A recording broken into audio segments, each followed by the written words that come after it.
ଆଜି କୁଜଙ୍ଗର ତାଳଦଣ୍ଡାରେ ଅବସ୍ଥିତ ଶ୍ରୀ ଅନନ୍ତ ବଟ ମହାପୁରୁଷ ମାଳିକା ବର୍ଣ୍ଣିତ ମଠରେ ରାଷ୍ଟ୍ର ନିର୍ମାଣରେ ପରିବାରର ଭୂମିକା କାର୍ଯ୍ୟକ୍ରମ ଆୟୋଜନ କରାଯାଇଥିଲା।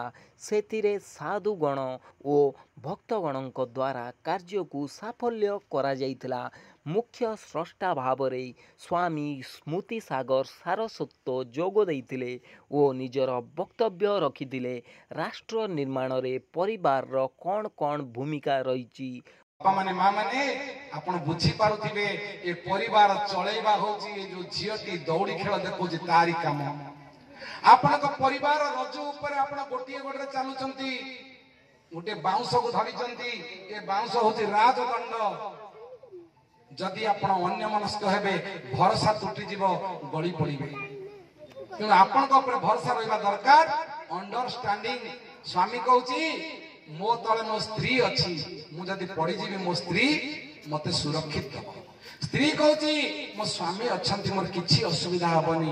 ମୋ ପରିବାର ଚଳେଇବା ପାଇଁ ମୋର ସମସ୍ତ ଭରଣ ପୋଷଣ ଦାୟିତ୍ୱ ସେ ନେଇଛନ୍ତି। ଭରଣ ନେଇଥିବାରୁ ସେ ହେଲେ ଭର୍ତ୍ତା। ଆଉ ସ୍ତ୍ରୀର ଭୂମିକା ମୁଁ ବର୍ତ୍ତମାନ ସମୟ ନାହିଁ, ଏକକାଳୀନ ତା ସଂସ୍କୃତ ଶ୍ଲୋକ ମାଧ୍ୟମରେ ବୁଝେଇ ଦିଆଯାଇଛି। ଶୋଇଲା ପାଖରେ ରହିଲା ବେଳେ ବେଶ୍ୟା ଭଳି, କିନ୍ତୁ ତାକୁ ଲାଳନ ପାଳନ କଲା ବେଳେ ସେ ମା ଭଳି, ଆଉ କାର୍ଯ୍ୟ କ୍ଷେତ୍ରରେ ସେ ମନ୍ତ୍ରୀ ଭଳି କାମ କରିବ, ତାହେଲେ ଯାଇ ସେ ସ୍ତ୍ରୀ ହେଇପାରିବ।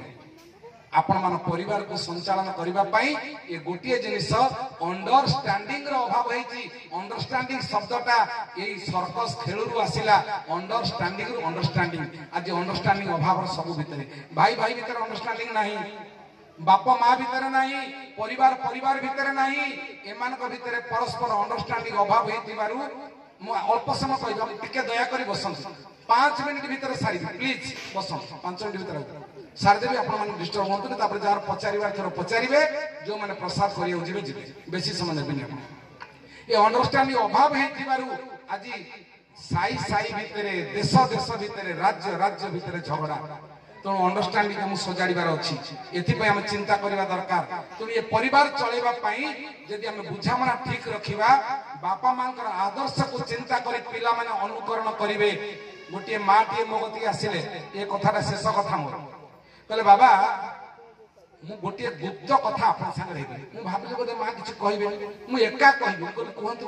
ସେ କହିଲେ ବାବା ମୋ ଶାଶୁ ବହୁତ କଢ଼େଇ, ତା ବଡ ପୁଅକୁ ସେ ଦେଖୁଛି, ସାନ ପୁଅକୁ ମୋତେ ପଚାରୁନି, ମୋ ସାଙ୍ଗରେ ଝଗଡା କରୁଛି, ମତେ ପିଠିରେ ମାରିଛି, ତେଣୁ ଟିକେ ତା ପାଇଁ କ'ଣ କରନ୍ତୁ।